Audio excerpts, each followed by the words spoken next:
ನಮಸ್ಕಾರ, ನೀವು ನೋಡ್ತಾ ಇದ್ದೀರಾ ಅಶ್ವವೇಗ ನ್ಯೂಸ್. ನಾನು ವನಿತಾ. ಈಗಾಗಲೇ ದರ್ಶನ್ ಕೇಸ್ ವಿಚಾರಕ್ಕೆ ಸಂಬಂಧಪಟ್ಟಂತೆ ದರ್ಶನ್ ಮರುಪರಿಶೀಲನಾ ಅರ್ಜಿ ವಜಾ ಆಗಿದೆ.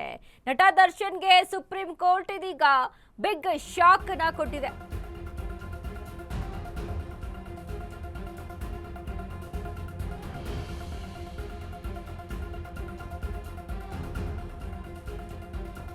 ದರ್ಶನ್ ಮರುಪರಿಶೀಲನಾ ಅರ್ಜಿ ಇದೀಗ ವಜಾ ಆಗಿದೆ. ದರ್ಶನ್ಗೆ 1 ವರ್ಷ ಜೈಲು ಫಿಕ್ಸ್. ಜೈಲಿಂದ 1 ವರ್ಷ ಹೊರ ಬರಲ್ಲ ದಚ್ಚು.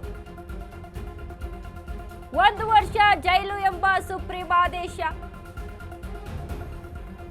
ಮರುಪರಿಶೀಲನೆ ಕೋರಿ ಸುಪ್ರೀಂಗೆ ದಚ್ಚು ಅರ್ಜಿಯನ್ನ ಸಲ್ಲಿಸಿತು.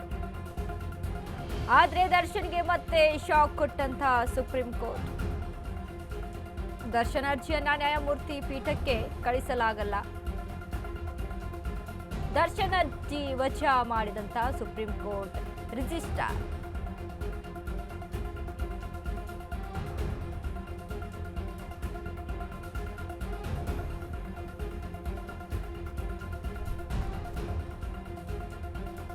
ದರ್ಶನ್ ಕೇಸ್ ವಿಚಾರಕ್ಕೆ ಸಂಬಂಧಪಟ್ಟಂತೆ ದರ್ಶನ್ ಮರುಪರಿಶೀಲನಾ ಅರ್ಜಿ ಇದೀಗ ವಜಾ ಆಗಿದೆ. ಈ ಹಿಂದೆ ಸುಪ್ರೀಂ ಕೋರ್ಟ್ ಖಡಕ್ ಆಗಿ ಹೇಳಿತ್ತು, 1 ವರ್ಷದವರೆಗೂ ದರ್ಶನ್ ಬೇಲ್ ಅರ್ಜಿಯನ್ನ ಸಲ್ಲಿಸುವಂತಿಲ್ಲ ಅಂತ. ಯಾಕೆ ಅಂತ ಅಂದ್ರೆ ಈಗ ಸಾಕ್ಷಿಗಳ ವಿಚಾರಣೆ ನಡೀತಾ ಇದೆ, ಸಾಕ್ಷಿಗಳ ಟ್ರಯಲ್ ನಡೀತಾ ಇದೆ. ಇಂಥ ಸಂದರ್ಭದಲ್ಲಿ ಪ್ರಭಾವಿ ಆದಂತಹ ದರ್ಶನ್ ಹೊರಗಡೆ ಇದ್ರೆ, ಬೇಲ್ ಸಿಕ್ಕು ಹೊರಗಡೆ ಹೋದ್ರೆ ಸಾಕ್ಷಿ ನಾಶ ಆಗಬಹುದು, ಬೆದರಿಕೆ ಹಾಕಬಹುದು ಅನ್ನುವಂಥ ನಿಟ್ಟಿನಲ್ಲಿ, ಪ್ರಭಾವಿ ವ್ಯಕ್ತಿ ಆಗಿದ್ದಾನೆ ಅನ್ನುವಂಥ ನಿಟ್ಟಿನಲ್ಲಿ ದರ್ಶನ್ಗೆ ಸಾಕ್ಷಿಗಳ ಟ್ರಯಲ್ ಮುಗಿಯೋವರೆಗೂ 1 ವರ್ಷ ಬೇಲ್ ಅರ್ಜಿಯನ್ನ ಹಾಕುವಂತಿಲ್ಲ ಅಂತ ಕೋರ್ಟ್ ಖಡಕ್ ಆಗಿ ಹೇಳಿಬಿಟ್ಟಿತ್ತು. ಬಟ್ ಇದೀಗ ಮತ್ತೆ ದರ್ಶನ್ ಪರ ವಕೀಲರು ದರ್ಶನ್ ಮತ್ತೆ ಮರುಪರಿಶೀಲಿಸಿ ಅರ್ಜಿಯನ್ನ ಹಾಕಿದ್ರು. ಈ ಅರ್ಜಿ ಕೂಡ ಈಗ ವಜಾ ಆಗಿದೆ. ಸುಪ್ರೀಂ ಮತ್ತೆ ಶಾಕ್ ಅನ್ನ ಕೊಟ್ಟಿದೆ, ಖಡಕ್ ಆಗಿ ಹೇಳಿಬಿಟ್ಟಿದೆ, 1 ವರ್ಷ ಅರ್ಜಿಯನ್ನ ಹಾಕುವಂತಿಲ್ಲ. ಸಾಕ್ಷಿಗಳ ಟ್ರಯಲ್ ಮುಗಿಲಿ, ಏನು ಕೋರ್ಟ್ ಹೇಳಿತ್ತು 1 ವರ್ಷ ಅರ್ಜಿ ಹಾಕುವಂತಿಲ್ಲ, ಬೇಲ್ ಸಿಗೋದಿಲ್ಲ ಅಂತ, ಅದನ್ನ ಫಾಲೋ ಮಾಡಬೇಕು, ಬೇರೆ ಆಪ್ಷನ್ ಇಲ್ಲ ಇಲ್ಲಿ. ದರ್ಶನ್ 1 ವರ್ಷ ಜೈಲಲ್ಲೇ ಫಿಕ್ಸ್ ಆಗಬೇಕು. ಅಂದ್ರೆ 1 ವರ್ಷ ಆದ ಮೇಲೂ ಕೂಡ ಬೇಲ್ ಸಿಕ್ಕಿಬಿಡುತ್ತೆ ಒಂದೇ ಸಮನೆ ಅಂತ ಅಲ್ಲ, ಅದ್ರ ಬಗ್ಗೆ ಅಲ್ಲಿ ವಿಚಾರಣೆ ನಡಿಬೇಕಾಗುತ್ತೆ. ಇದೀಗ ದರ್ಶನ್ಗೆ ಸುಪ್ರೀಂ ಹಿನ್ನಡೆ ಯಾಕೆ ಅಂತ ನೋಡೋದಾದ್ರೆ, ಇದು ಪ್ರಕರಣದ ವಿಚಾರಣೆ ಮೇಲೆ ಗಂಭೀರ ಪರಿಣಾಮ ಬೀರಬಹುದು. ಒಂದು ವೇಳೆ ಬೇಲನ್ನ ಕೊಟ್ರೆ ಮರುಪರಿಶೀಲನಾ ಅರ್ಜಿ ವಿಚಾರಣೆಗೆ ಯೋಗ್ಯವಲ್ಲ ಸದ್ಯದ ಸಿಚುವೇಶನ್ ನಲ್ಲಿ.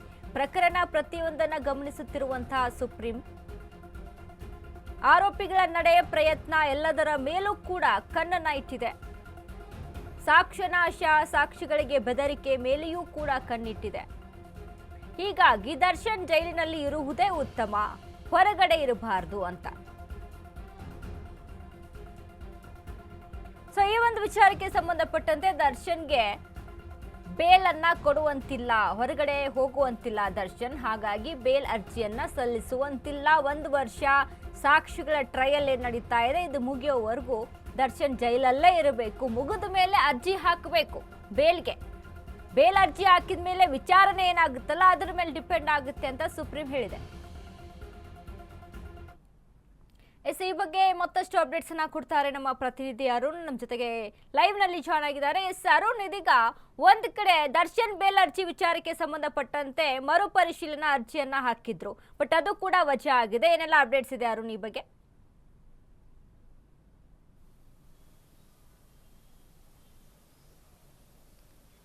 ವನಿತಾ, ಏನಂದ್ರೆ ದರ್ಶನ್ ಅವರು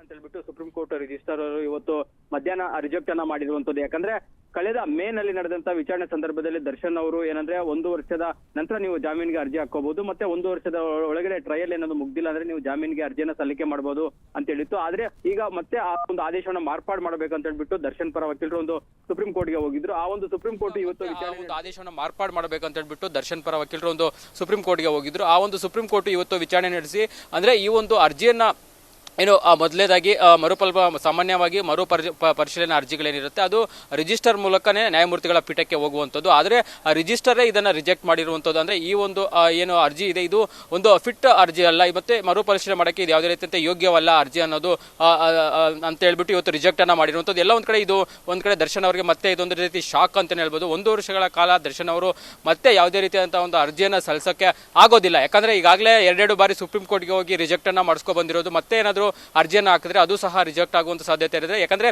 ಈ ಒಂದು ಮರುಪರಿಶೀಲನಾ ಅರ್ಜಿ ಏನಿದೆ ಇದು ಅತ್ಯಂತ ಮುಖ್ಯವಾದಂಥ ಅರ್ಜಿ ಆಗುತ್ತೆ. ಯಾಕಂದರೆ ಇದು ಸುಪ್ರೀಂ ಕೋರ್ಟ್ನ ನ್ಯಾಯಮೂರ್ತಿಗಳ ಪೀಠಕ್ಕೆ ಹೋಗದೇನೆ ರಿಜಿಸ್ಟರ್ ಅವರೇ ಇದನ್ನು ರಿಜೆಕ್ಟ್ ಮಾಡಿರುವಂಥದ್ದು ಅನ್ನೋದಾದರೆ ನೀವು ನೋಡ್ಬೋದು ಇದರಲ್ಲಿ ಎಷ್ಟರ ಮಟ್ಟಿಗೆ ಒಂದು ಪ್ರಭಾವ ಇರುತ್ತೆ. ಅಂದರೆ ಎಷ್ಟರ ಮಟ್ಟಿಗೆ ಒಂದು ಫಿಟ್ ಕೇಸ್ ಅಂದರೆ ಟ್ರಯಲ್ ಮುಗಿದ ನಂತರ ನಾವು ಇದರ ಬಗ್ಗೆ ನಿರ್ಧಾರ ಮಾಡ್ತೀವಿ ಅಂತ ಹೇಳ್ಬಿಟ್ಟು ಸುಪ್ರೀಂ ಕೋರ್ಟು ಹೇಳಿತ್ತು. ಆದರೂ ಸಹ ದರ್ಶನ್ ಅವರು ಮತ್ತೆ ಇದನ್ನು ಮರುಪರಿಶೀಲನಾ ಅರ್ಜಿಯನ್ನು ಹಾಕಿರುವಂಥದ್ದು ಎಲ್ಲ ಒಂದು ಕಡೆ ಒಂದು ಸುಪ್ರೀಂ ಕೋರ್ಟ್ಗೆ ಕೆಂಗಣ್ಣಿಗೆ ಗುರಿಯಾಗಿದ್ರು ಅಂತಲೇ ಹೇಳ್ಬೋದು. ಯಾಕಂದರೆ ಈ ಒಂದು ಅರ್ಜಿಯನ್ನು ಸಲ್ಲಿಸಬೇಕಾದ್ರೆ ಅದಕ್ಕೆ ಸೂಕ್ತವಾದ ಕಾರಣಗಳಿರಬೇಕು, ಮತ್ತೆ ಒಂದು ರೀತಿಯ ತುರ್ತು ಪರಿಸ್ಥಿತಿಯ ಸಂದರ್ಭ ಇರಬೇಕು. ಆ ಒಂದು ಸಂದರ್ಭದಲ್ಲಿ ಮಾತ್ರ ಕೋರ್ಟ್ಗಳು ಇಂತಹ ಒಂದು ಅರ್ಜಿಗಳನ್ನು ಪರಿಶೀಲನೆ ಮಾಡುತ್ತೆ. ಆದರೆ ಇದರಲ್ಲಿ ದರ್ಶನ್ ಸಲ್ಲಿಸಿದಂಥ ಅರ್ಜಿಯಲ್ಲಿ ಯಾವುದೇ ರೀತಿಯಂಥ ತುರ್ತು ಪರಿಸ್ಥಿತಿ ಇದ್ದಿಲ್ಲ, ಅಂದರೆ ತುರ್ತು ಪರಿಣಾಮಗಳು ಇದ್ದಿಲ್ಲ. ಹಾಗಾಗಿ ಒಂದು ಮುಖ್ಯವಾದ ಒಂದು ಅಂಶಗಳನ್ನು ಸಹ ಯಾವುದೇ ರೀತಿಯಾದಂಥ ಮೆನ್ಷನ್ಗಳನ್ನು ಆ ಒಂದು ಅರ್ಜಿಯಲ್ಲಿ ಮಾಡಿದ್ದಿಲ್ಲ. ಸೊ ಹಾಗಾಗಿನೇ ಇವತ್ತು ಸುಪ್ರೀಂ ಕೋರ್ಟ್ ರಿಜಿಸ್ಟರ್ ಅವರು ದರ್ಶನ್ ಅವರು ಸಲ್ಲಿಸಿದಂತಹ ಒಂದು ಮರುಪರಿಶೀಲನಾ ಅರ್ಜಿ ಏನಿದೆ ಅದನ್ನು ಸಹ ರಿಜೆಕ್ಟ್ ಮಾಡಿರುವಂಥದ್ದು.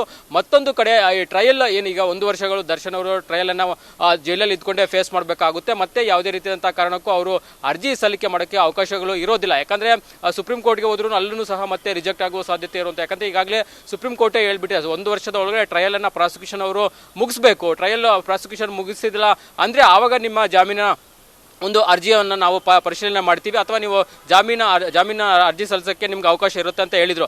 ಆದರೆ ಅದು ಆಗದ 1.5 ತಿಂಗಳ ಒಳಗಡೆ ದರ್ಶನ್ ಅವರು ಮತ್ತೆ ಸುಪ್ರೀಂ ಕೋರ್ಟ್ಗೆ ಒಂದು ಮರುಪರಿಶೀಲನಾ ಅರ್ಜಿಯನ್ನು ಸಲ್ಲಿಕೆ ಮಾಡಿರುವಂಥದ್ದು. ಆ ಒಂದು ಅರ್ಜಿಯನ್ನು ಇವತ್ತು ಸುಪ್ರೀಂ ಕೋರ್ಟ್ ರಿಜಿಸ್ಟರ್ ಅವರು ರಿಜೆಕ್ಟ್ ಮಾಡಿರುವಂಥದ್ದು.